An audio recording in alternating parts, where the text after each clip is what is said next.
specific source, but I did get some good talking stuff. Don't fall. How am I gonna hold this properly? Hello fellow humans and welcome to the Nerdy Fox. I'm Steph, and if you're new, welcome to my channel, and if you're returning, welcome back. It has been a month. It has been a week, let's just say. I didn't even think I was gonna be able to make this video. Let's just say this past week has been emotionally hard for me. Nothing in particular, it was just a bit of a rough week. And anybody from Canada, well, Eastern Canada, let's just say, March is a month that's really hard because we feel that spring should come in March. Spring doesn't come in March. It's actually quite cold and quite miserable, and by March we're kind of a little fed up with winter because it started back in November or December. So this past week I barely read anything. I tried so hard to read this week and I barely got through, I think, yeah, anyway, I'll show you what happened. But I did get some reading in at the beginning of the month. I will start with my comics that I've read. I read A Girl Walks Home Alone at Night by Anna Lily Amirpour. I'm sorry if I ruined that last name, but this was phenomenal. This comic is more artistic in a sense because there's not much words, but the artwork was absolutely beautiful. You know what? I'm gonna show you. Like, it's all black and white. I don't know, there's something about the intensity, and I very much enjoyed this comic. I wonder if there's a second one.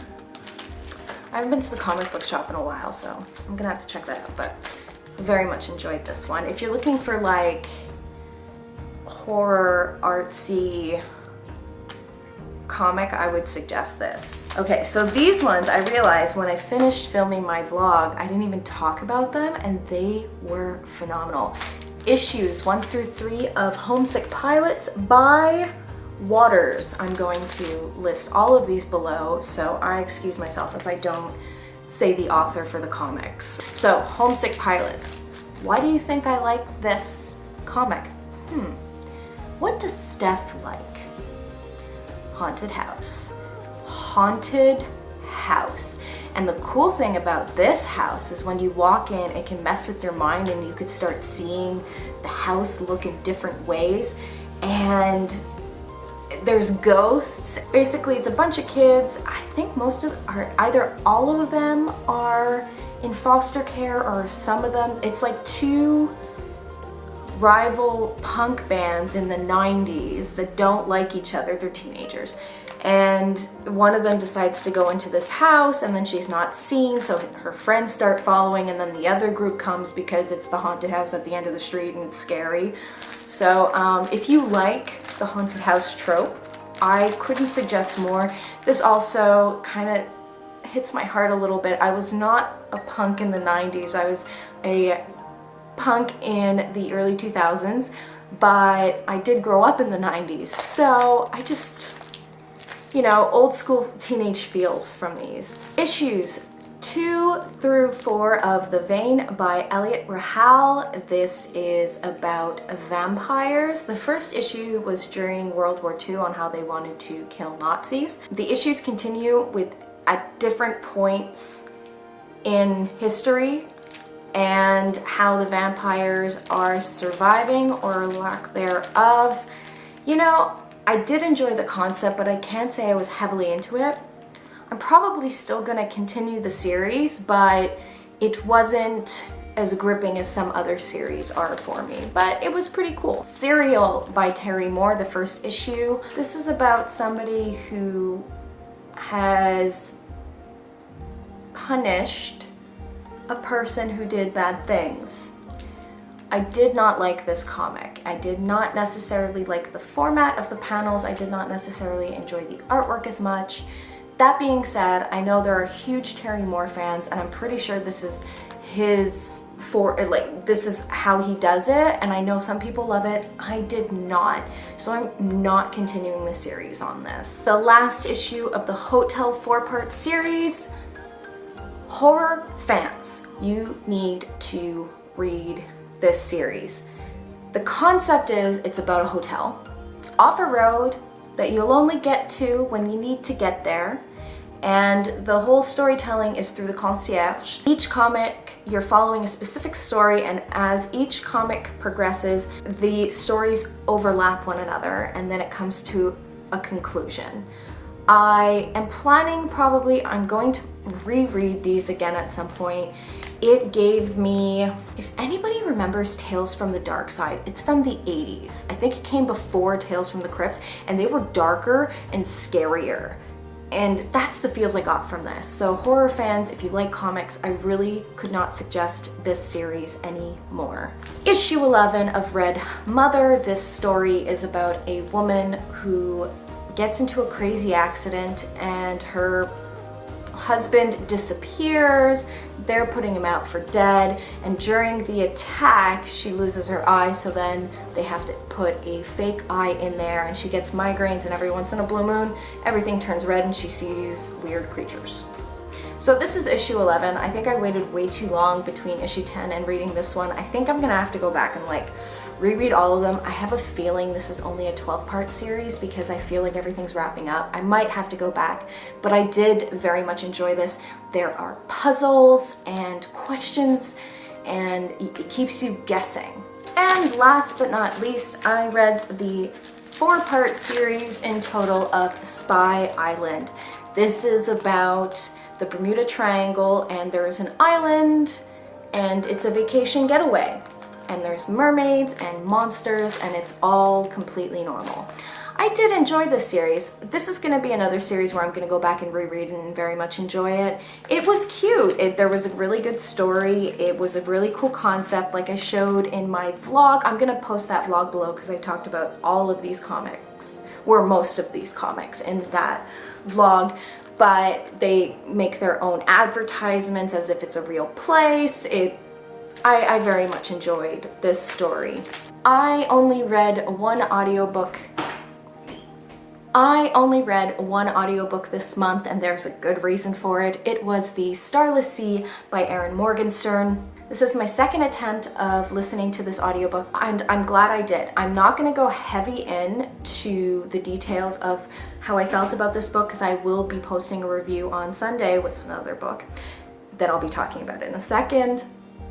But I will say I definitely appreciated this book more the second time. So stay tuned for that review because I will be going a little bit more in depth on how I felt about it. And the same review is going to have the second book. I was supposed to read this by audiobook, but my local secondhand bookstore posted with this book. So I just, you know what? I said, okay, it's a sign, might as well get it. And that is The Night Circus by Erin Morgenstern. Once again, I am doing a heavier review. I'm going to review both of her books in the same review. I will just say I enjoyed this very much. It is about a circus and two people playing a game that's never really explained.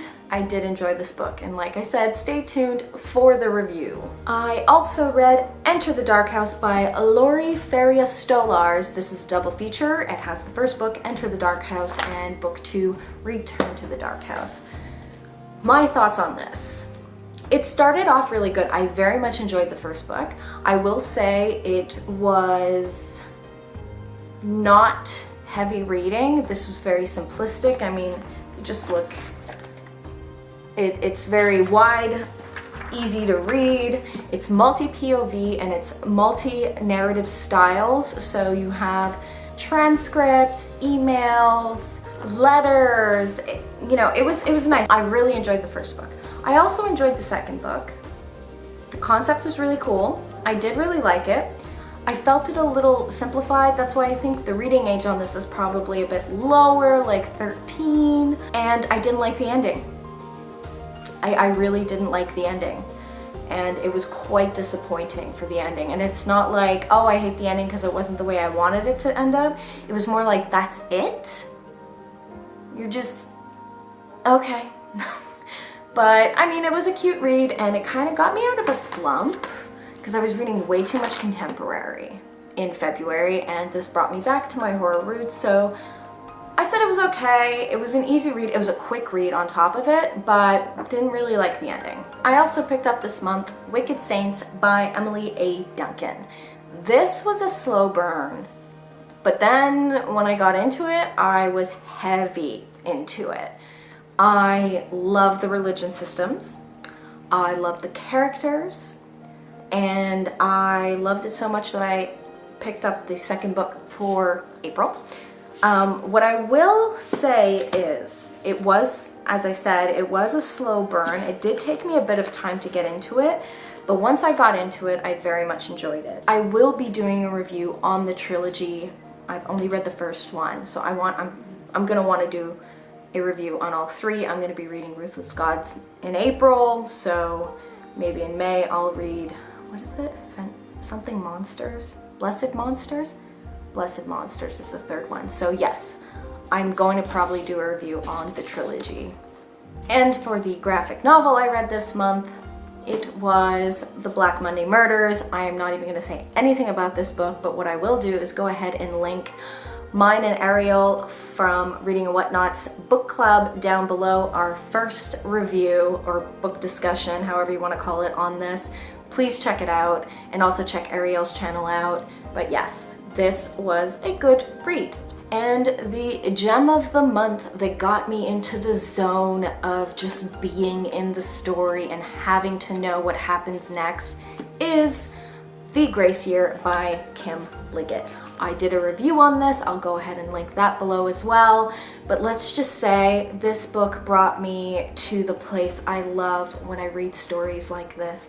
In the story, reality doesn't exist. I need to know the romance. I love romance in dystopians. I don't know what it is. As I said, I will link the review down below, but gem of the month, I love this book. Love it so much. Okay, so now let's talk about this past week. I don't even want to. I didn't even think I was going to mention this, but I thought I should, just to give a little bit more, some realism to me and the reality of life. As I said at the beginning of this video, I was having such a rough week, but I was like, I have 2 books left on my TBR and I really want to read it. Oh, I DNF'd anybody out there right at the beginning because I realized I don't want to read contemporary. It's not to say that it's a bad book, it's just I was so over contemporary after the amount of contemporary I read in February. Can I say contemporary again? Contemporary. Anyway, so I'm like, oh, I have 2 books left on my TBR. I'm gonna finish them, and yes, I'm gonna have a clean cut. Yes, I sought out to read all these books and I did it. So I started reading The 10th Girl by Sarah Faring, I think on Sunday. I don't remember exactly when, but I started reading it and I wasn't in a good headspace. I wasn't in a good headspace. So what ended up happening is I stopped reading and I started berating myself a little bit. I got up to page 153 of the book, but I wasn't into it. I wasn't really into anything, and this is like the reality for me sometimes I just can't read. And to be honest, because I have this booktube channel, I started getting a little hard on myself, like I felt pressure, and so I stopped reading that book, and then I'm like, okay, I'll read From Hell from Alan Moore, and I got, you know, I read 1 chapter of it. It was amazing, but I wasn't into it. So I didn't finish these. I did not finish these. I started both of them and I did not finish either of them. It is Monday, March 29th. I still technically have 2 days left in the month. Don't think I'm gonna finish this. I'm not gonna start any new books. So if I do feel like reading by Wednesday, I will pick up this book because it is interesting. I will say, this is the thing. These are both very interesting, but this is just to show that even if you have an interesting book, if you're not feeling like reading, it's not gonna happen. So this is just kind of like my full disclosure this was my reality this past week, and I didn't finish what I wanted to finish, and that's okay. These are not going into a DNF pile where I'm never gonna read them again. I'm keeping my spot. They're going back on my TBR, and you know, I'll get to them when I get to them. That's just how it is. I hope you enjoyed this video, and if you did, please give it a thumbs up, and if you really like my face, please hit the subscribe button. I post bookish content on Tuesdays and Fridays, and there's always a book review on Sunday. And I will see you next time. Bye!